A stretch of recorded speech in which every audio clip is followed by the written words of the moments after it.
Good morning, friends. My name is Hemant Garg, and basically, I'm a doctor, and I have been working with various health insurance companies for the last 15 years. Now, I am working as a certified health insurance advisor under IRDA, and primarily, my focus is to aware people about the benefits of health insurance. I am associated with the two leading health insurance companies, that is Star Health Insurance Company and ICICI Lombard General Insurance Company. Guys, my today's topic is PED, that is pre-existing disease. If you are affected with any disease before buying a policy, अगर आप कोई भी policy health insurance policy खरीद रहे हो और उससे पहले आप कोई भी डिजीज के साथ से ग्रसित हो, that is called pre existing disease, जो पॉलिसी लेने से पहले की डिजीज है. It is very important to inform insurance company about your PED. आपको अपनी मेडिकल हिस्ट्री डिटेल में बतानी बहुत ज़रूरी है before buying a policy. In most of the policies, PED is having a waiting period of 4 years, but it varies from policy to policy. आजकल कुछ policies हैं जहाँ पे PED सिर्फ 1 साल की ही होती है, तो वेटिंग पीरियड रहता है. अगर इंश्योरेंस कंपनी आपको पॉलिसी देती है तो उसमें लिखा रहता है कि इस पॉलिसी में आपकी सो एंड सो PEDs हैं, प्री एग्जिस्टिंग डिजीज हैं, which will be covered after so and so years. तो this is important to know. Now we will discuss about types of PED. First category is some acute diseases, some curable diseases like malaria, typhoid, dengue.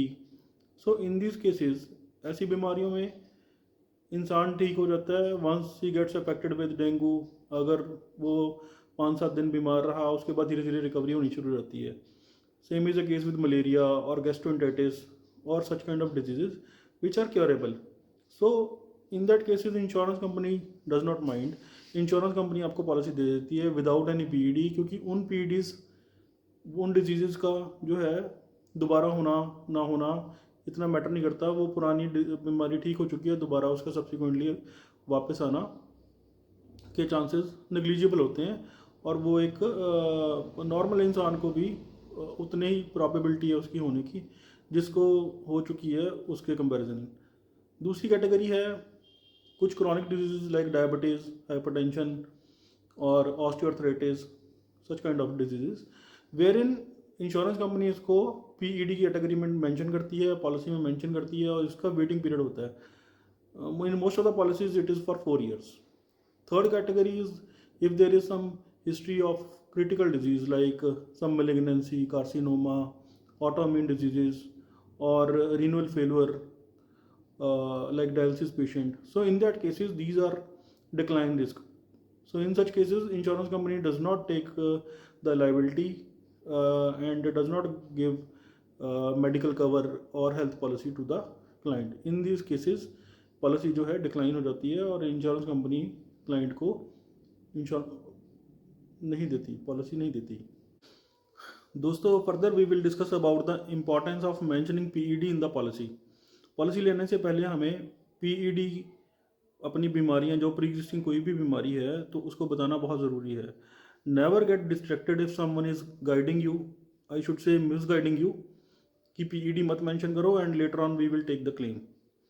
Because insurance company जो है utmost good faith पे काम करती है.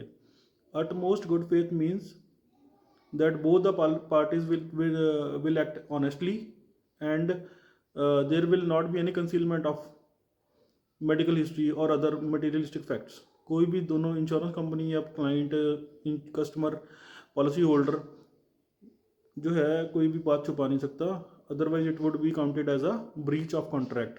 ये breach of contract माना जाएगा. अब कुछ लोग कहते हैं कि इंश्योरेंस कंपनी को पता कैसे लगेगा कि हमें पुरानी बीमारी है. तो ये क्वेश्चन का आंसर मैं दूंगा. There are a lot of ways through which insurance company gets to know the medical history of the client. Firstly, जब भी आप या आपका कोई family member god forbidden hospital में एडमिट हो जाए, तो this is a state of emergency. हम लोग वी गेट पैनिक. तो in that case we hardly think कि हमें ये चीज़ छुपानी है. ट्रीटिंग डॉक्टर को हमें हर चीज़ बतानी पड़ती है so that the line of treatment should be accurate. तो सारी मेडिकल हिस्ट्री हॉस्पिटल डॉक्यूमेंट्स में लिखी जाती है। सेकेंडली, जो इंश्योरेंस में भी टीम ऑफ डॉक्टर्स है जो सारी आपकी इन्वेस्टिगेशन रिपोर्ट्स और आईपीडी डॉक्यूमेंट्स को चेक करते हैं। तो एमआरआई, सीटी स्कैन, अल्ट्रासोनोग्राफी से ये पता लग जाता है कि ये बीमारी कितनी पुरानी है। थर्डली, इंश्योरेंस कंपनीज के पास इन्वेस्टिगेटर्स होते हैं, इन्वेस्टिगेशन टीम्स होती हैं जो कि हॉस्पिटल्स के साथ अच्छी लाइजनिंग होती है। वो हॉस्पिटल्स में विजिट करके, पेशेंट के घर पे विजिट करके, हॉस्पिटल स्टाफ से पूछ के, पेशेंट के अटेंडेंट से पूछ के काफ़ी सारी मेडिकल हिस्ट्री जो है उसके बारे में फैक्ट्स जो है वो फाइंड आउट कर लेते हैं। So through all these veg insurance company can get to know what is your medical history, and if there is some PED they will find it out and they will reject your claim. So this is the consequently अगर आपका claim reject होता है तो आपकी policy भी terminate हो सकती है। और पॉलिसी जो है आपकी वो पैन से और आपके आधार कार्ड से लिंक्ड है, तो in future it may also possible that any other company would also not give you insurance policy. आने वाला टाइम जो है इंश्योरेंस का है। All people in India are also getting insured, are getting benefit of health coverage. तो इस umbrella से अगर आप वंचित रह गए तो it would be a major setup to you and your family. So please be aware of this thing. Conclusion मैं इस पे करता हूँ कि आपको क्या चीज़ों का ध्यान रखना चाहिए। Once you are buying a policy, you should tell all the facts about your medical history to the health insurance advisor. Secondly, health insurance advisor या तो ऑनलाइन या तो मैनुअली एक प्रपोजल फॉर्म भरता है, वो आपसे भी भरवा सकता है, उसमें आपके साइन होते हैं, या फिर आप उसको OTP से, अगर ऑनलाइन प्रपोजल फॉर्म होता है तो OTP से आप वन टाइम पासवर्ड से आप उसको सर्टिफाई करते हो। तो in that case please be sure कि वो सारी डिजीज़ अगर आपको है कोई तो उसमें मेंशन रहें। दूसरा, जब आपकी पॉलिसी बन के आएगी, आपकी मेडिकल पॉलिसी में भी आपकी PED डिजीज़ का मेंशन होना चाहिए, और उसके साथ उसका वेटिंग पीरियड होता है 4 ईयर्स, 3 ईयर्स और 1 year, what ever it is. तो उसका मेंशन होना चाहिए आपकी पॉलिसी में, सो दैट कि लेटर ऑन अगर कोई क्लेम आता है after that period of time, that should be entertained and you can claim that, right? So please be aware of this thing, sir. And if in case of any claims related problem with any insurance company, you can always reach me for any product related query, or if you are looking for a health insurance policy, you can always reach me on my number, that is 98728 96466. And you can also write me on my email address. I'll mention it in the description box. It is dr.garg hemant HEMANT @gmail.com. So I wish you luck. Stay healthy and stay fit.